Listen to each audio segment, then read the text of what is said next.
Hello everyone, welcome back to my channel. दोस्तों, आज के इस वीडियो में मैं आपको पूरी जानकारी देने वाला हूं क्योंकि आजकल एक ट्रेंड चला हुआ है कि जो लोग को जॉब नहीं मिल रहा है, चाहे आप इंडिया से हैं, चाहे पाकिस्तान से हैं या बांग्लादेश से, तो जिनको जॉब नहीं मिल रहा है वो लोग उनको कोई एडवाइस कर देता है कि तुम चले जाओ दुबई में टूरिस्ट वीजा पे, वहां जाने के बाद तुमको जॉब मिल जाएगी। तो वो बिना जांच पड़ताल किए वो सीधे दुबई का किसी ट्रेवल एजेंट से कांटेक्ट करते हैं और सीधे निकल जाते हैं दुबई।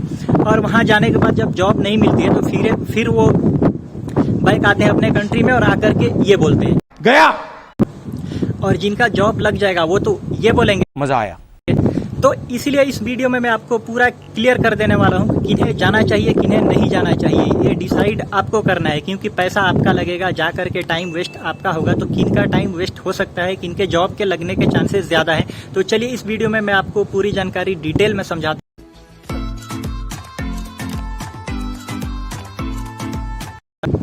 तो सबसे पहले मैं ये बताऊंगा कि वहां पे किन लोगों को नहीं जाना चाहिए टूरिस्ट वीजा पे और वहां पे जाकर के जॉब सर्च नहीं करना चाहिए, क्योंकि वहां जाने के बाद आपका जो 2-3 महीना वेस्ट होता है, फिर आपका जो 70-80 हज़ार रुपए, 1 लाख रुपए जो वेस्ट हो जाता है, फिर आने के बाद आपका कॉन्फिडेंस इतना लो हो जाता है कि फिर आप गल्फ जाने के बारे में भी नहीं सोच सकते हैं। जो लोग फ्रेशर हैं यानी कॉलेज से जस्ट अभी पास आउट हुए या जो लोग कुछ महीने का यहाँ पे जॉब किए हैं अपने कंट्री में, तो वो लोग को अभी यही नहीं पता होता है कि वहां पे जाने के बाद उनको कौन से कैटेगरी में, कौन से फील्ड में जाकर के जॉब करना है। उन्हें अभी थ्योरेटिकल सिर्फ नॉलेज है और कुछ महीनों का जॉब करके और चले जाते हैं। वहां जाने के बाद जब ये सीवी लेकर के किसी हेड ऑफिस में या ऑनलाइन अप्लाई करते हैं तो 2-3 महीना ऐसे निकल जाता है कि इनका एक इंटरव्यू भी नहीं हो पाता है।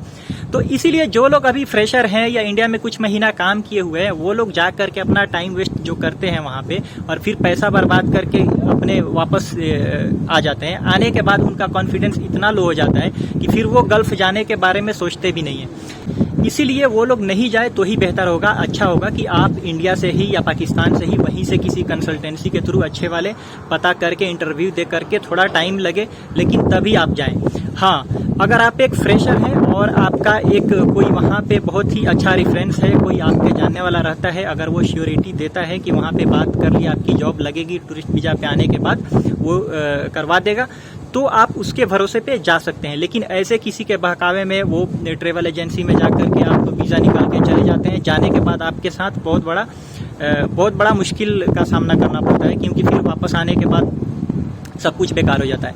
अब दूसरी नंबर, जो लोग इंडिया में 4-5 साल का काम किए हुए हैं, अब उनके पास अगर बैकअप है, यानी आपके पास तो स्किल हो गया, आपने काम किया प्रैक्टिकली, तो कुछ तो नॉलेज आपके पास हो गया कि आप जाने के बाद वहाँ पे अप्लाई कर सकते हैं इंटरव्यू के लिए, आपके पास उतना नॉलेज है कि आपने काम किया हुआ है, तो इसीलिए आप जा सकते हैं। लेकिन आपके पास अगर बैकअप है, 2-3 महीना आपका वेस्ट हो भी जाए तो आपके लिए कोई दिक्कत नहीं होना चाहिए, तो आप जा सकते हैं। आपका भी गारंटी नहीं है कि वहां जाने के बाद जॉब मिल ही जाएगी, क्योंकि वहां जाने के बाद भी गल्फ रिटर्न ही वो लोग मांगते हैं। और ज्यादातर जो बड़ी वैकेंसीज निकलते हैं, यानी हजारों में जो 100 वैकेंसी, 200 वैकेंसी, 500 वैकेंसी जो निकलती है, वो डायरेक्ट इंडिया या पाकिस्तान में किसी कंसल्टेंसी में वो वैकेंसी जाता है। जो एक आध वैकेंसी किसी कंपनी में 2-4 आदमी चाहिए, 10 आदमी चाहिए, 20 आदमी चाहिए, तब वो लोग लोकल वहाँ पे जो लोग अवेलेबल है जो टूरिस्ट वीजा पे, उसमें ये लोग जाते हैं, उन्हें सर्च करते हैं। तो उसमें जो लोग गल्फ रिटर्न है ऑलरेडी, वो लोग इतने टूरिस्ट वीजा पे भरे होते हैं कि आप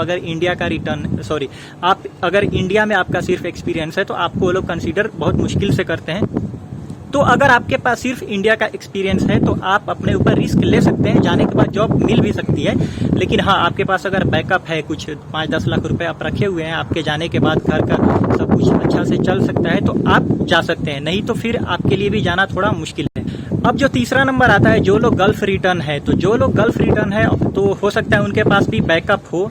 अगर बैकअप नहीं है तो भी इनके लिए भी जाना थोड़ा सा मुश्किल हो जाता है, क्योंकि वहां जाने के बाद भी जॉब के लिए मुश्किल है। अगर आप गल्फ रिटर्न है तो ऑलरेडी आपको तो इंडिया में जॉब मिल ही जाएगा, कंसल्टेंसी में हजारों वैकेंसी आ रही है, वहां पे जाकर आप जॉब ले लें।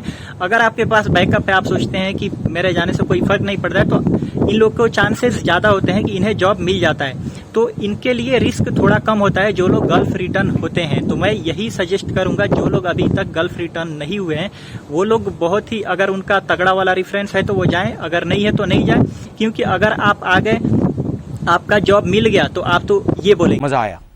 लेकिन अगर आप फिर आने के बाद 2-3 महीना वेस्ट हो गया आपका, फिर जब वापस जाएंगे तो फिर आपको ये बोलना पड़ेगा गया। इसीलिए आपको ऐसे बिना सोचे समझे जाने की ज़रूरत नहीं है। आप पहले पता कर लीजिए कि कोई आपका जानने वाला है, अगर उसने आपको बोला है, श्योरिटी दिया है कि हाँ जाने के बाद आपको जॉब मिल जाएगी तो आप जाइए। अगर ऐसा नहीं है तो आपको जाने की ज़रूरत नहीं है। इंडिया से ही आप जॉब ढूंढ सकते हैं। बहुत सारे अच्छे अच्छे कंसल्टेंसीज है जो गल्फ़ के लिए जॉब लगवाते हैं, तो आप वहाँ से ट्राई कीजिए। इतना बड़ा रिस्क स्टार्टिंग में नहीं लेना चाहिए, क्योंकि स्टार्टिंग में आपके पास फाइनेंशियली अगर आप वीक हैं तो मुश्किल है। फाइनेंशियली अगर आप वीक नहीं है तो उनके लिए तो कोई भी बात नहीं है, वो तो जाएंगे अपने घूमने के लिए भी, घूम भी लेंगे दुबई में।